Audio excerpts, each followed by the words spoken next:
नमस्कार, मैं हूं आपके साथ में श्वेता गर्ग और आप देख रहे एफएम न्यूज और वक्त हो चला है देश दुनिया की तमाम बड़ी खबरों का।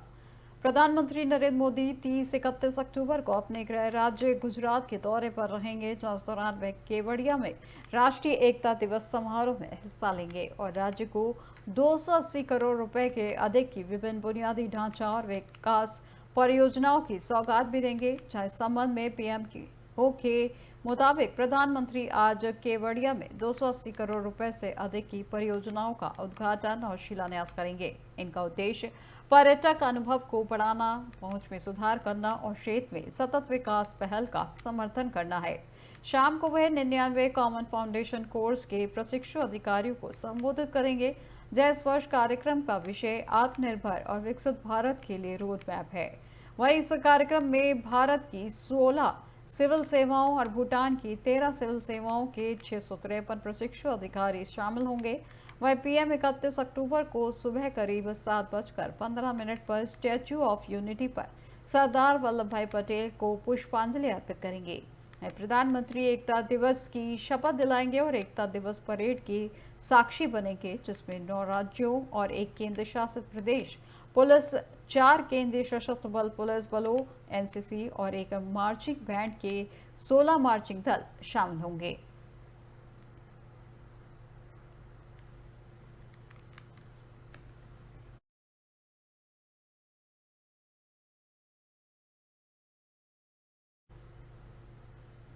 गृह मंत्री अमित शाह ने आज जनगणना भवन में नागरिक पंजीकरण प्रणाली यानी सीआरएस ऐप लॉन्च किया है। जिस ऐप के जरिए कोई भी आम आदमी किसी भी जगह से जन्म और मृत्यु का रजिस्ट्रेशन कर सकता है। ऐप की मदद से अब घर बैठे रजिस्ट्रेशन का ये काम आसानी से हो जाएगा।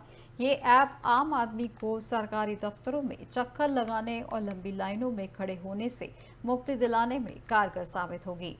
इसके लिए सेंसस इंडिया 2021 के आधिकारिक हैंडल से बताया गया है कि इस ऐप के जरिए जन्म मृत्यु का रजिस्ट्रेशन आसानी से हो जाएगा, जहां प्रक्रिया के मुताबिक किसी भी व्यक्ति को जन्म या मृत्यु संबंधी जानकारी और रजिस्ट्रेशन बर्थ या डेथ के 21 दिन के अंदर ऐप पर करना होगा।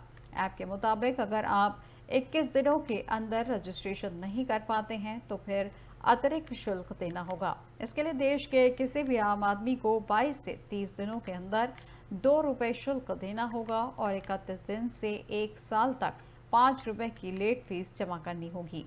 इसी के साथ साथ ज्यादा पुराने प्रमाण पत्रों के लिए ₹10 का शुल्क तय किया गया है, यानी अधिकतम विलंब शुल्क ₹10 होगा।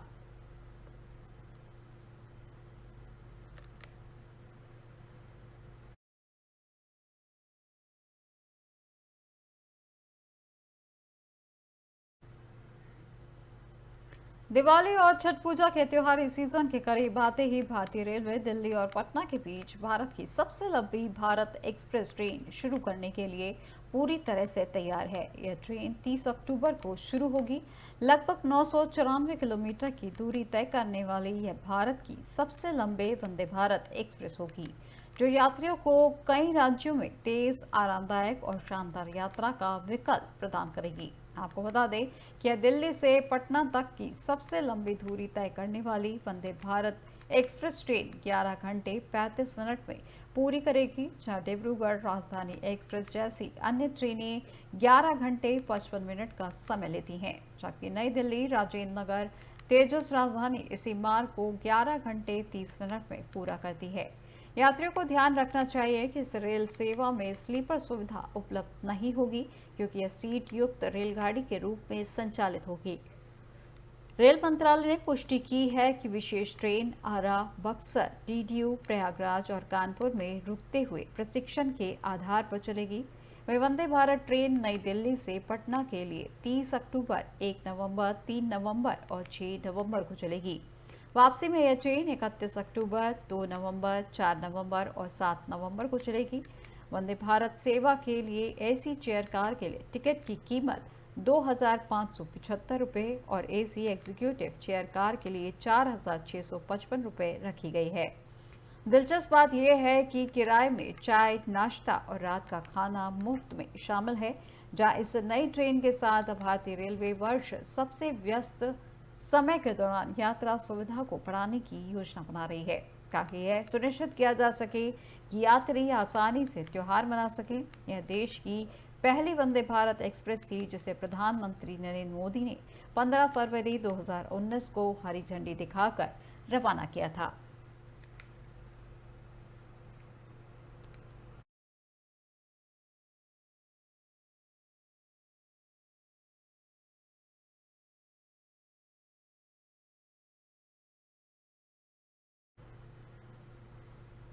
खबर अयोध्या से है, जहां लंका विजय के बाद प्रभु राम के साथ मां सीता लक्ष्मण व अयोध्या आगमन की सूचना से अयोध्या चमक उठी थी। उसी तरह आज भी राम के स्वागत में राम नगरी का भव्य श्रृंगार किया गया है।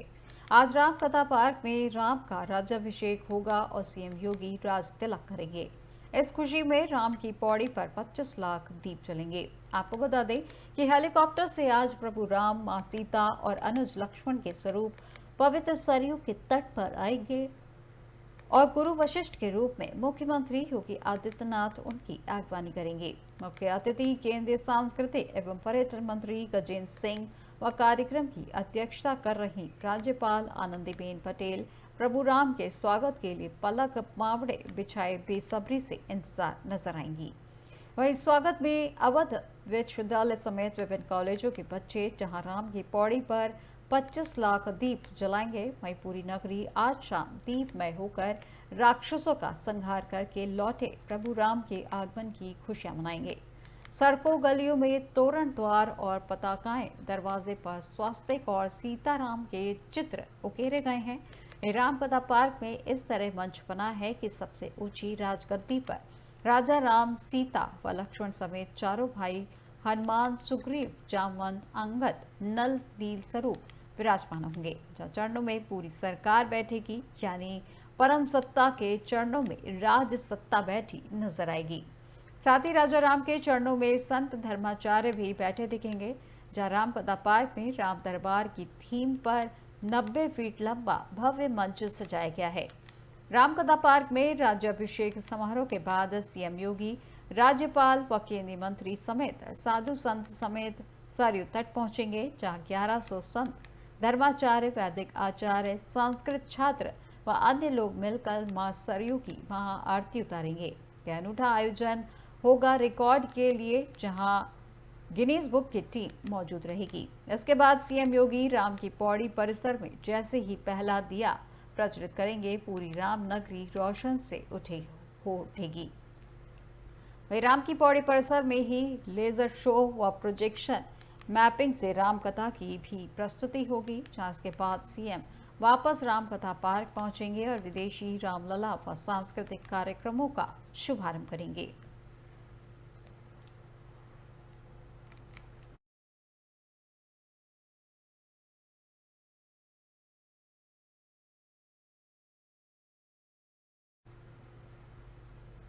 जम्मू कश्मीर में नई सरकार बनने के बाद से लगातार आतंकी हमलों में इजाफा हो रहा है। जहां इन हमलों पर प्रतिक्रिया देते हुए नेशनल कॉन्फ्रेंस के नेता और पूर्व मुख्यमंत्री फारूक अब्दुल्ला ने पाकिस्तान पर जमकर निशाना साधा। अब्दुल्ला ने कहा कि पाकिस्तान कभी भी जम्मू कश्मीर में अपने मंसूबों में कामयाब नहीं हो सकता। उन्होंने कहा कि जो लोग चाहते हैं कि यह क्षेत्र पाकिस्तान में मिल जाए, वे कभी सफल नहीं होंगे।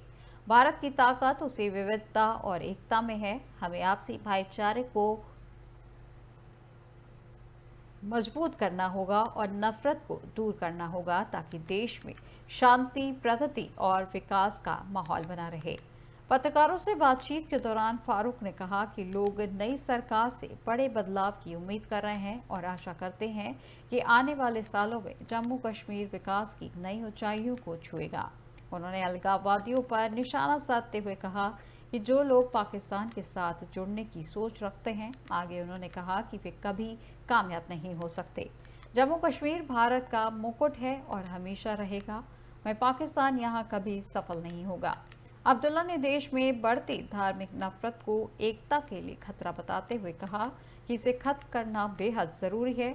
हमें अपने देश की विविधता को बनाए रखना है, चाहे हमारी भाषा, धर्म या संस्कृति कोई भी हो, हम भारतीय हैं। अब्दुल्ला ने लोगों से अपील की है कि उन्होंने बोला है कि हमें एकजुट होकर रहना चाहिए, नहीं तो भारत का अस्तित्व खतरे में आ जाएगा। रघुनाथ बाजार का जिक्र करते हुए अब्दुल्ला ने कहा कि 2022 में उपराज्यपाल द्वारा दरबार मूव की परंपरा रोक दिए जाने के बाद से यह बाजार अपनी पुरानी रौनक खोता जा रहा है। महाराजाओं द्वारा शुरू की गई इस परंपरा के तहत सरकार 6 महीने श्रीनगर और 6 महीने जम्मू में काम करती है।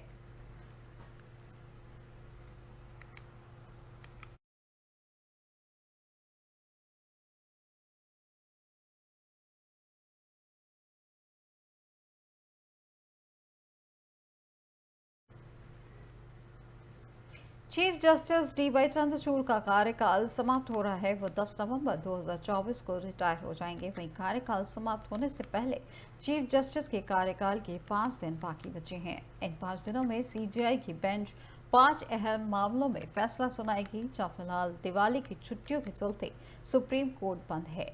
सुप्रीम कोर्ट 4 नवंबर को खुलेगा और 4 से लेकर 8 नवंबर तक सीजेआई की बेंच अहम फैसले सुनाएगी। सुप्रीम कोर्ट शनिवार और रविवार को बंद रहता है और 9 नवंबर को शनिवार है, साथ ही 10 नवंबर को रविवार है। इसी के चलते सीजेआई डी.वाई. चंद्रचूड़ के कार्यकाल के महज 5 ही दिन बचे हैं।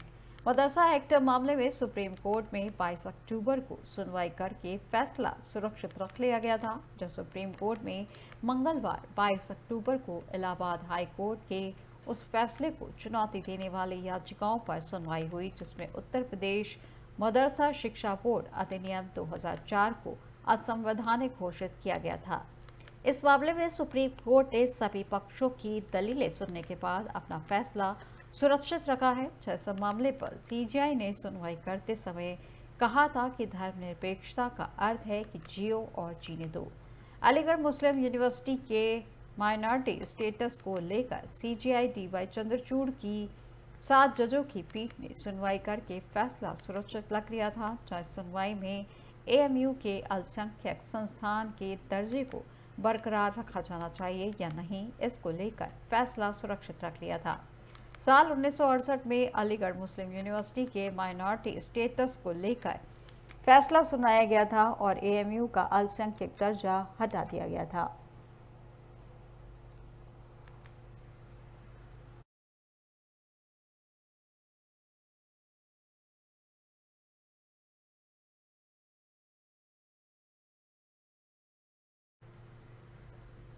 लोकसभा में नेता प्रतिपक्ष और कांग्रेस के दिग्गज नेता राहुल गांधी ने दिवाली के समय रेल यात्रा में बहुत सारे लोगों को पेश आ रही दिक्कतों का हवाला देते हुए मंगलवार को दावा किया कि रेल व्यवस्था टूट रही है और यात्रियों की जरूरतों को पूरा करने में असमर्थ है। कांग्रेस नेता ने केंद्र सरकार पर निशाना साधते हुए कहा कि इस समय कई लोगों की सुनने वाला नहीं है।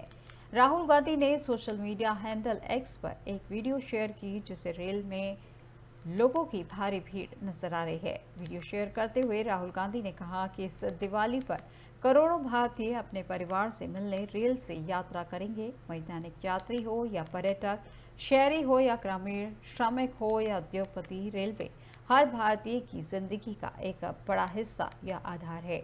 अगर हमारी ट्रेनें रुक जाएं तो भारत थम जाएगा। वहीं राहुल गांधी ने कहा कि भारत को ऐसी बेहतरीन रेल सुविधा चाहिए जो सभी लोगों के लिए। उन्होंने केंद्र सरकार पर आरोप लगाया कि आज बालासोर से बांद्रा तक हमारी रेल व्यवस्था टूट रही है और यात्रियों की जरूरतों को पूरा करने में असमर्थ है। इस समय जब लोगों की बात सुनी जानी चाहिए तब कोई सुनने वाला नहीं है। वहीं राहुल गांधी ने जनता से कहा कि एक बेहतर भारत बनाने के लिए मैं आप सभी से आग्रह करता हूं कि आप अपनी आवाज़ उठाएं। अगर आपको रेल व्यवस्था में कोई कमी दिखती है या आपके पास सुधार के लिए कोई सुझाव है तो कृपया अपने अनुभव हमारे साथ शेयर करें। आइए हम सब मिलकर अपने सपनों का भारत बनाएं।